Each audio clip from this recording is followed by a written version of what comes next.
Well, Warren had been taught by Ben Graham to buy things for less than they were worth, no matter how lousy the business was. You can't imagine a more lousy business than New England textile mills, because textile is a congealed electricity. And the electricity rates in New England were about 60% higher than TVA rates. So it was absolute, inevitable, certain liquidation. Now, Warren should have known better than to buy into a totally doomed enterprise, but it was so damn cheap, he could buy it at a big discount from liquidating value. So he bought control of business. But the business was going to die. So the only way to go forward from there was to wring enough money out of this declining textile business to have more money than he'd paid to get in and use it to buy something else. And I would not recommend it to any of you. Just because we did some dumb thing that worked, you don't have to repeat our path. And of course, we eventually learned not to buy these cigar butts when they were cheap and do these painful liquidations, and to instead buy better businesses. That's the main secret of Berkshire. The reason that Berkshire has been successful as a big conglomerate, more successful than any other big conglomerate, so far as I know, any other big conglomerate in the world. The reason it's been successful is we try and buy things that aren't going to require much managerial talent at headquarters.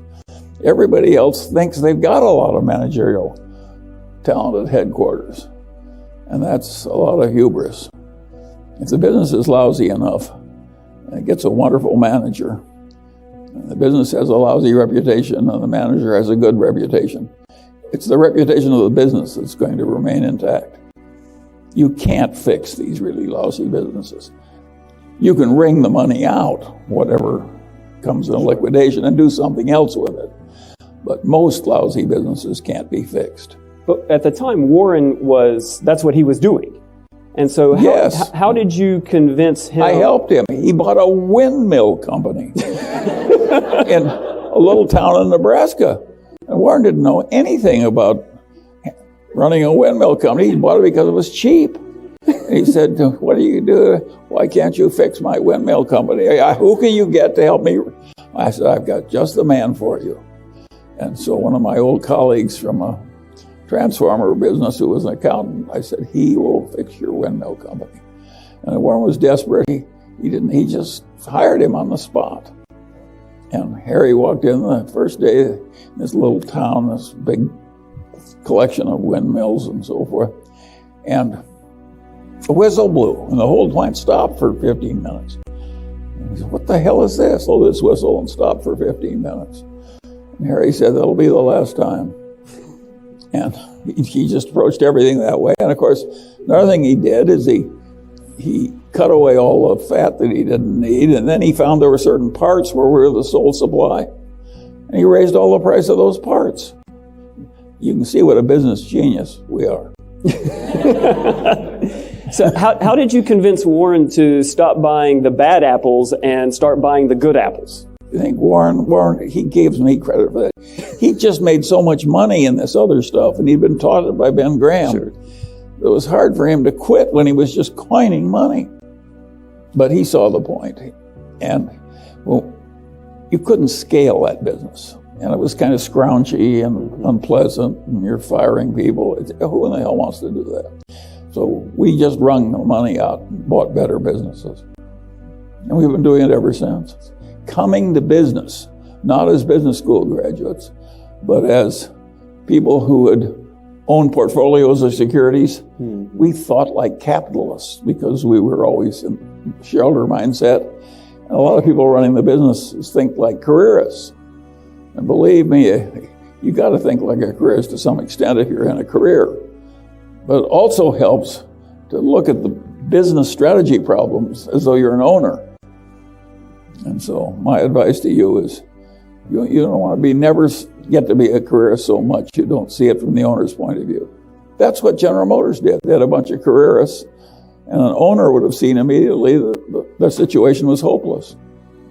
And they just romped through it with a lot of denial and stupidity and pomposity. And of course, they went bankrupt. The mightiest company in the world went bankrupt. And none of those hotshot executives thought like an owner. They would have seen that it was hopeless. Charlie, one of the things I've always been fascinated about. At least it was hopeless the way they were handling it.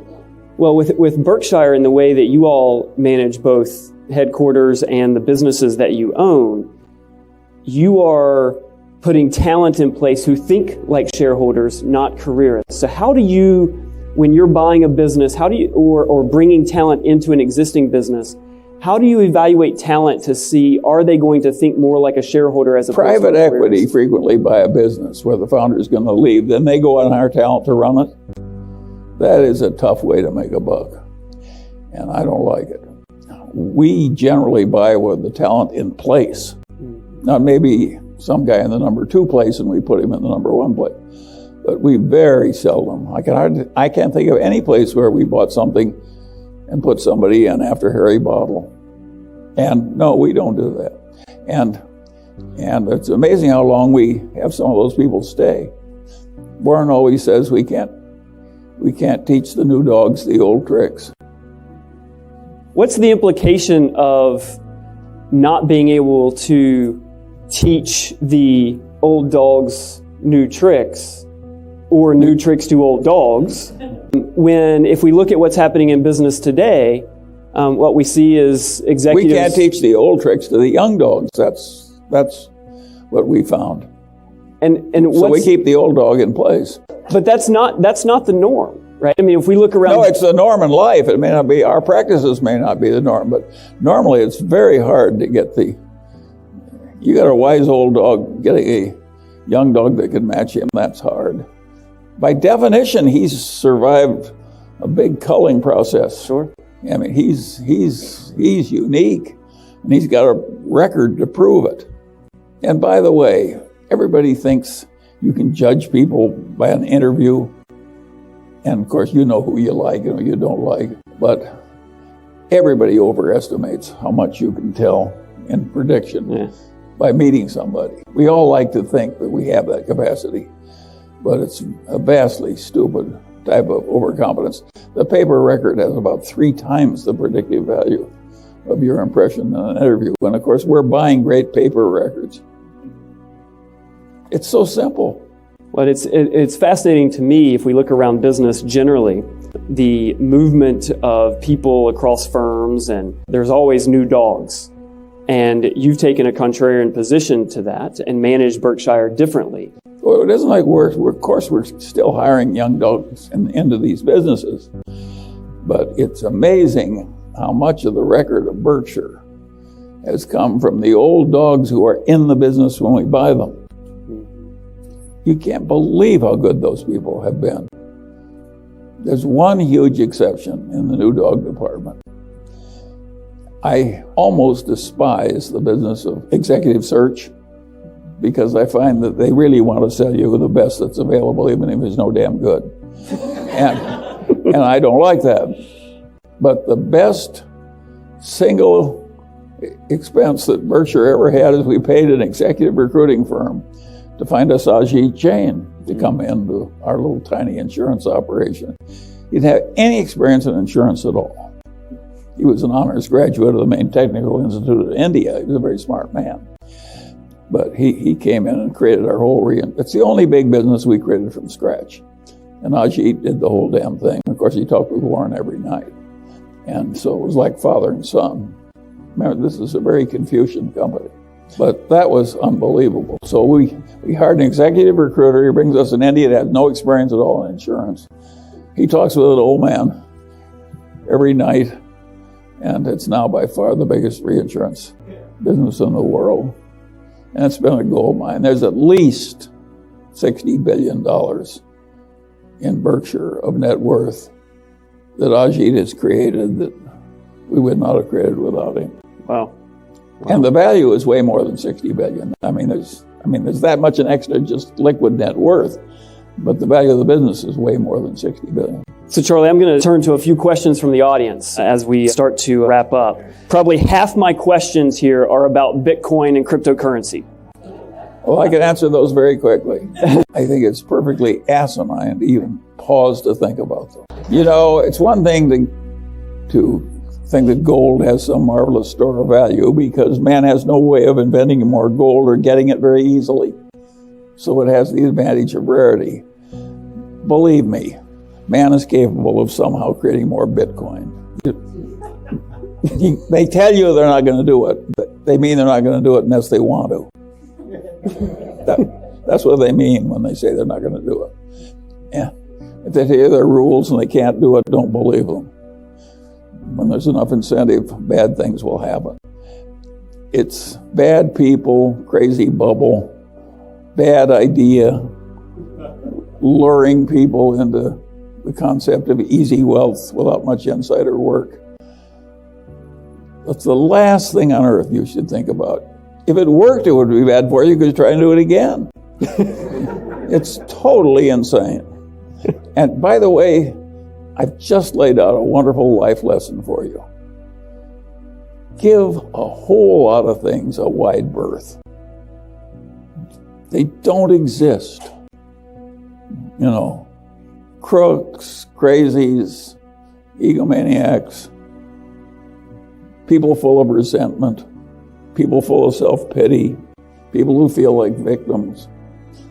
There's a whole lot of things that aren't going to work for you. Figure out what they are and then avoid them like the plague. And one of them is Bitcoin. And the worst thing would happen if you won, because then you do it again. It's total insanity. And it's so easy to simplify life from just all these things are beneath you. Yep. I don't even want to know. People are promoting Bitcoin. I don't want them to know my address. So Charlie, they're not my kind of people. Charlie, what I hear you saying is you're not going to be investing in Bitcoin. That's fair? I think you're fair. So let me move to a similarly maybe controversial topic. I don't know if you read the news recently, but there's a lot of tax policy conversation going on, both here in California and nationally as well. What's your thought on where this ends up in terms of the tax policy? I think we will get a tax bill. I think they will squeak it through, and they'll make whatever adjustments they have to get the last few votes. I don't think it's a bit crazy to give this extra $2,000 a year to all those people who make $70,000 a year and have a lot of children. That strikes me as it's good politics and probably good policy. And if you look at the world, a lot of the places that have worked best, including Singapore and so forth, have that policy and may even have good macroeconomic consequences. And a lot of the people who are screaming about it and are so sure it won't work, they may not be right. It may actually work pretty well. It causes the capital values of the companies to come up, and there's a wealth effect from the increased market value of all the companies. Everybody recognizes there's an effect, but some people say it's small and some people say it's going to be large. And I'll tell you what they all have in common, none of them know. It is not totally inconceivable whether it will work pretty well. And with so much of the world doing well with similar tax policy, and of course, the Democrats go berserk on this subject. And I think they're wrong. It may actually help them. I'm not sure it'll work. It may not, but it's not totally crazy.